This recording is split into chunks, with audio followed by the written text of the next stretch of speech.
I just handed Claude $100,000 and told it to trade crypto for 72 hours. No human approvals. Real Bitcoin and Ethereum prices on a 15-minute decision cycle. Whatever it decided to do would happen automatically. What I watched it do is the most useful AI lesson I've taken from anything I've shipped this year. It's going to follow you into every AI agent pitch you read for the next 12 months. Stay with me, because the pattern I'm about to show you matters whether you ever touch crypto or not. Here's what I built. A small server I rent for $20 a month runs a system timer that fires every 15 minutes. The timer kicks off a Python script.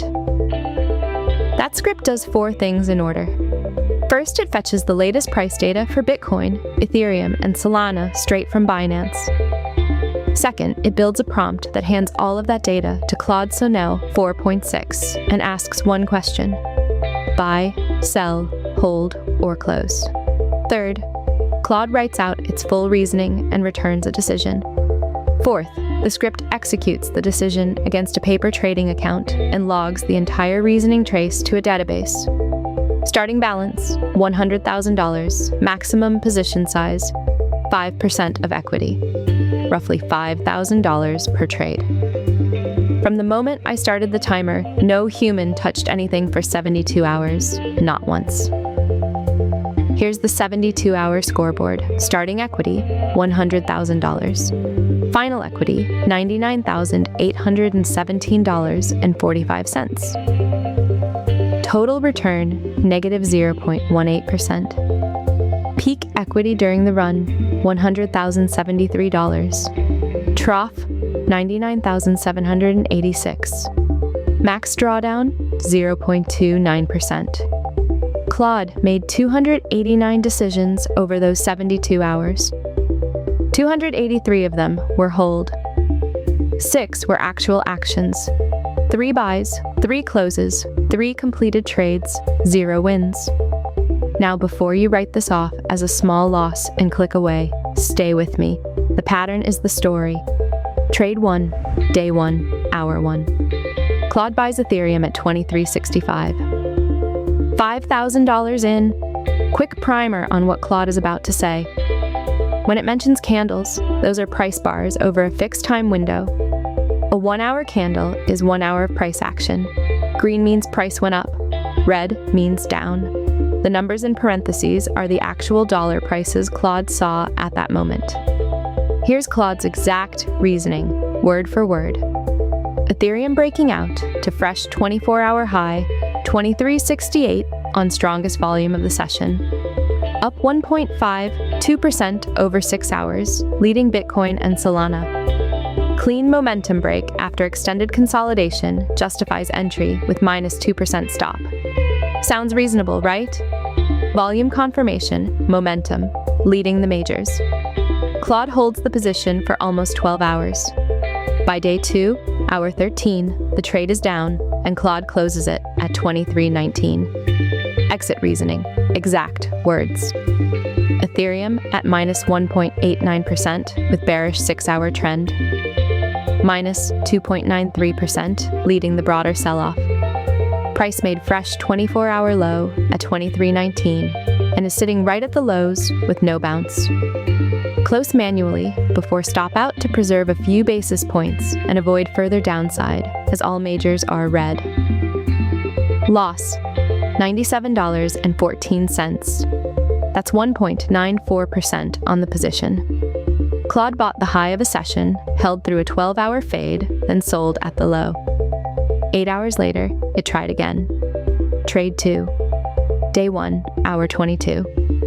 Claude buys Bitcoin at $78,272. Just under $5,000 in. The reasoning.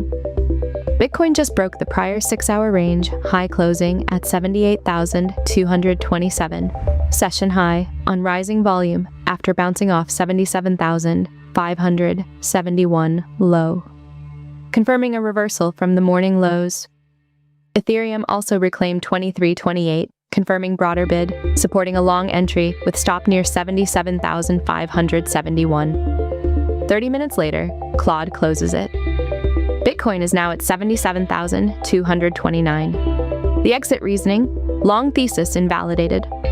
Bitcoin made a fresh 24-hour low at 77,290 on the latest 1-hour candle with strong red volume, breaking below the 77,571 stop reference.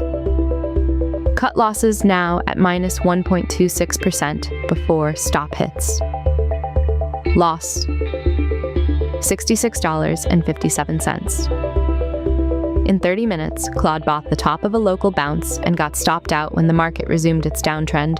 The bot is now down $163.71. 2 decisions to act, both losers. The third trade was still coming. Of course it was. Trade 3, day 3, hour 3, Ethereum again. Claude buys at 23.05. The reasoning: Ethereum has now broken above the 24-hour high, 23.04 versus 23.10.88 after 6 consecutive green 1-hour candles with steady volume, confirming the grind into a breakout. Bitcoin and Solana are also turning up in the latest hour, supporting the move. 6 consecutive green candles. Broader market confirmation. Claude holds this one overnight, about 17.5 hours. On day 3, hour 21, it closes at 22.96. Exit reasoning: Ethereum long now minus 0.32% and breaking below entry. 23.05 to 22.97, with last 2 1-hour candles strongly red on rising volume. Bitcoin and Solana also rolling over, minus 0.47% and minus 1% over 6 hours. Cut before stop hits. Loss, $18.84. Smallest of the 3. Same outcome. Bought a breakout, market reversed, sold below entry. Final tally: 3 trades, 3 losses, negative $182.55. Now look at all 3 entries side by side. This is what I want you to see. Entry 1. Breaking out to fresh 24-hour high on strongest volume. Entry 2. Broke the prior 6-hour range high on rising volume, confirming a reversal. Entry 3. Broken above the 24-hour high after 6 consecutive green candles with steady volume. Same pattern every time.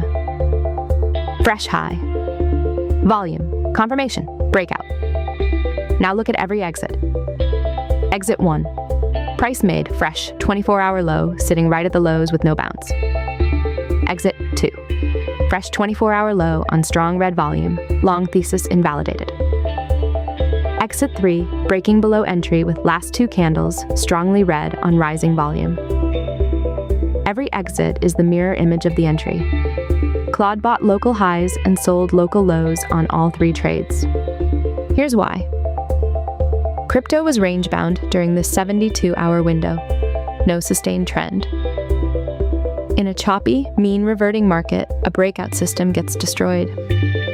It buys strength right before the reversal. Claude was reading the current candle perfectly and predicting the wrong next candle every single time. The 283 holds were correct. The 6 actions were the problem. Here's the part I actually want you to take seriously if you're running any kind of business with AI. The failure wasn't Claude's intelligence. The market read was coherent. The reasoning was logical. The problem was autonomy in a context where the right answer is usually do nothing and where being wrong has an immediate cost. That's every autonomous AI agent deployment. Customer support bots, outbound email automation, social reply agents, most of the time, fine. But that handful of moments where the situation is ambiguous, where the bot has a plausible reason to act and acts wrong, that's the Claude buys the local high moment. The bot moves because it can justify moving. The right answer was to flag it for a human. 283 of 289 decisions were hold. Claude's passive judgment was right almost every time, but when it decided to move, it was wrong every single time. That pattern should follow you into every AI agent pitch you hear. Ask what happens during the 6 out of 289 moments when the AI acts and it's wrong. Who eats that cost? The right model, concretely. Use Claude as your research layer. Feed it the data. Ask it to surface setups, flag anomalies, write the thesis. Then you decide. You pull the trigger. That friction isn't inefficiency. That friction is the point. The lesson is simple. AI is a research layer, not an execution layer. Use it to surface options, write the thesis, flag what you'd otherwise miss. Then you make the call. The friction of staying in the loop isn't a tax on AI productivity. It is the productivity. If this kind of breakdown is useful to you, subscribe. I publish every experiment raw, including the ones that lose money.